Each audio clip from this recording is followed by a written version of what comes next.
Pozdravljeni.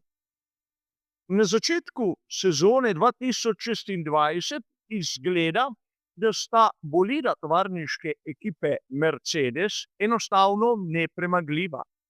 Ali je temu res tako in kako bi si ju lahko dalo poraziti, kot običajno v naslednjih minutah.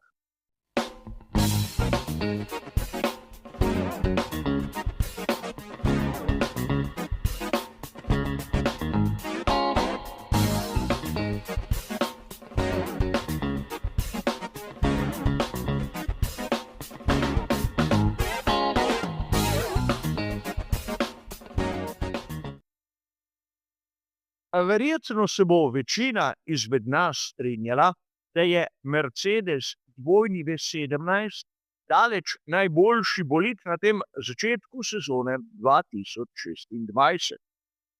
Vedeli smo na dirkah za dve veliki nagradi in seveda onem edinem sprintu, ki je do tega trenutka bil na koledarju. Ampak vprašanje je, ali se jih da poraziti in kdo je tisti, ki ima, bodimo iskreni, največje možnosti. Verjetno marsikdo bi sedaj dejal Scuderia Ferrari, saj so bili v vseh treh priložnostih tik za njimi. Ampak mnogokrat sem vam dejal, da mesto na končni lestvici ni tako pomembno kot zaostanek. In verjetno marsikdo izmed vas je spregledal gromozanski zaostanek, ki sta ga imela oba voznika Scuderie Ferrari na tokratni veliki nagradi Kitajske. In verjetno marsikdo me bo sedaj malce čudno pogledal. Ampak za trenutek primerjajmo zaostanke Scuderie Ferrari na dirki za veliko nagrado Kitajske leta 2026 in tistem, kar se je zgodilo leta 2024. Namreč sezono 2025 moramo nekako izpustiti, kajti oba bolida sta bila na koncu diskvalificirana. In tu verjetno se bo marsikomu posvetilo. Zaostanek med sezono 2024 in 2026 je primerljiv, čeprav mesto zagotovo ni. In tu se sedaj verjetno marsikdo sprašuje, kaj se dogaja. Slika je vsaj meni podobna tisti, ki smo jo videli na začetku sezone 2023, ko je po mnenju mnogih navdušencev bil Aston Martin presneto soliden.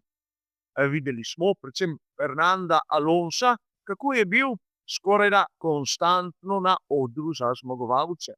In tudi on je navijal zase ter se stavil na prvo mesto. Čeprav smo videli, da v danem trenutku ni imel nobenih realnih možnosti. In tu je seveda sedaj vprašanje, ali je bil takrat Aston Martin tako dober, ali so bili preostali enostavno tako slabi. In verjetno isto vprašanje si lahko postavimo sedaj, v tem trenutku. In verjetno, če v naše razmišljanje vključimo na primer težave, ki jih ima Red Bull in težave, ki jih ima McLaren, bi prišli lahko do presenetljivih zaključkov.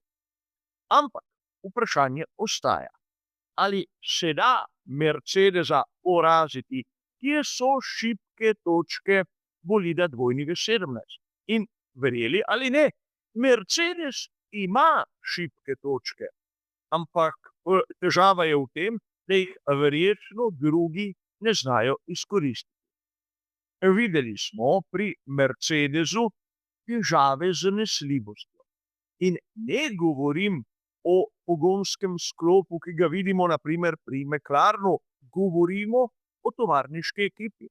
Spomnimo se, na primer, na težave, ki jih je imel George Russell na samih kvalifikacijah. Kaj takšnega bi se lahko mu pripetilo na sami dirki. In ne smemo pozabiti, tudi George Russell je že menjal pomembne komponente v svojem pogonskem sklopu. Ampak po drugi strani, za prednostjo, ki jo ima v ritmu, tudi če dirko začne na 11. ali 12. mestu, lahko z lahkoto pride na zmagovalni oder in mislim, da se s tem vsi strinjamo. Druga točka, ki je izjemno pomembna, je pa neizkušenost, relativno gledano, Andreja Kimija Antonellija in možnost medsebojnega boja. Tu bi se rad vrnil na znamenito veliko nagrado Španije iz sezone 2016. Takrat je Max Verstappen dosegel svojo prvo zmago na dirkah svetovnega prvenstva Formule 1. Ampak kako?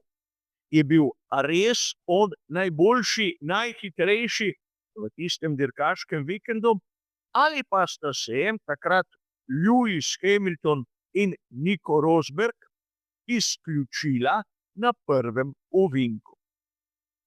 In seveda sedaj nam je jasno, v kolikor želi nekdo poraziti Mercedes, mu vsaj sedaj morajo pomagati prav z nerodnostjo pri tej ekipi. In to je način, kako bi lahko Ferrari prišel do zmage. O tem, da bi v tem trenutku na vrh postavljali McLaren ali pa Red Bull, mislim, da je res malce utopično govoriti. Ampak verjamem, mnogi navijači Scuderie Ferrari menijo, da je Pomišljaj 26 mnogo bliže, kot je v resnici.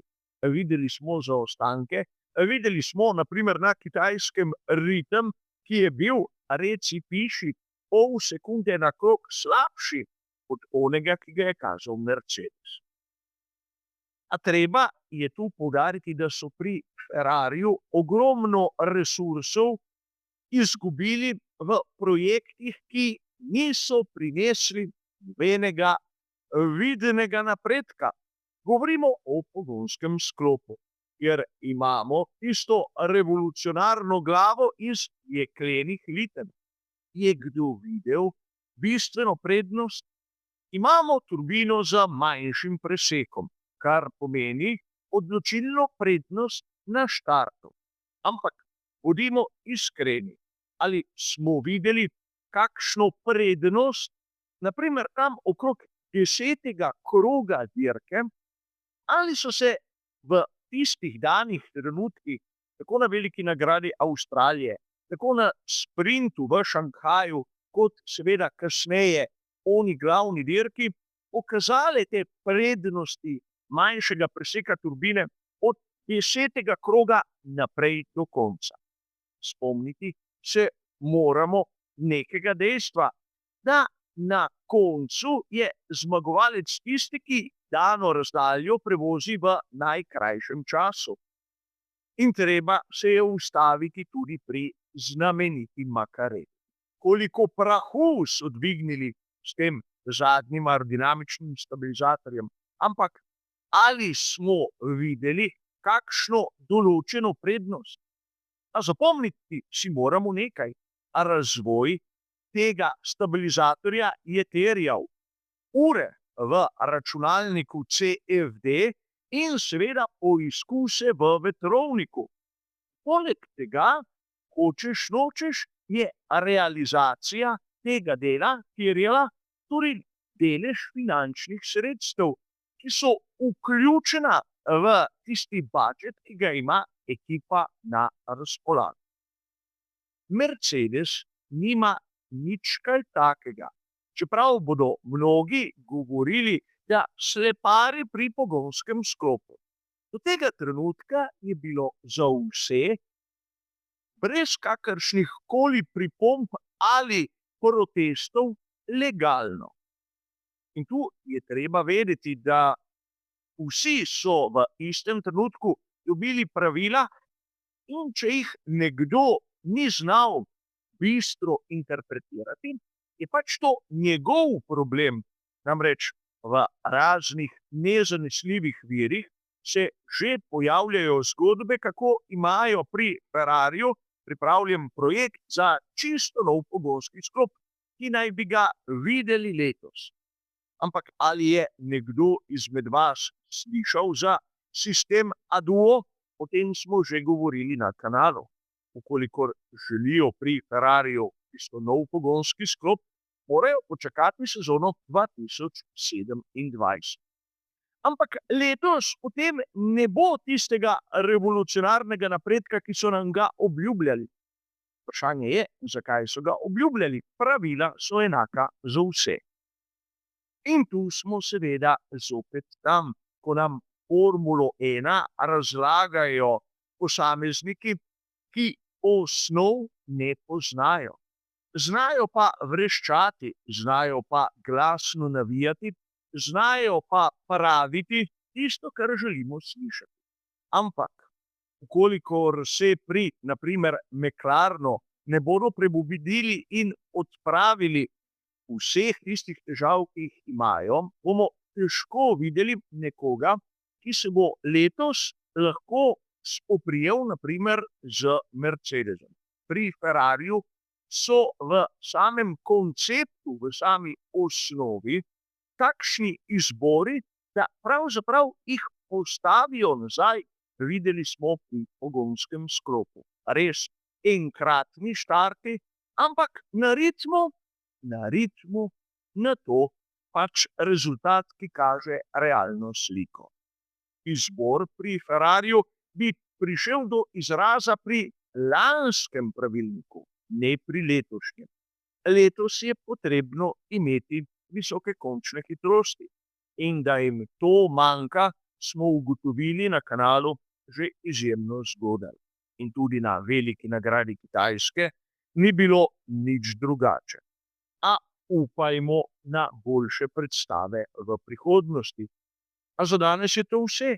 Hvala za vašo pozornost in nasvidenje.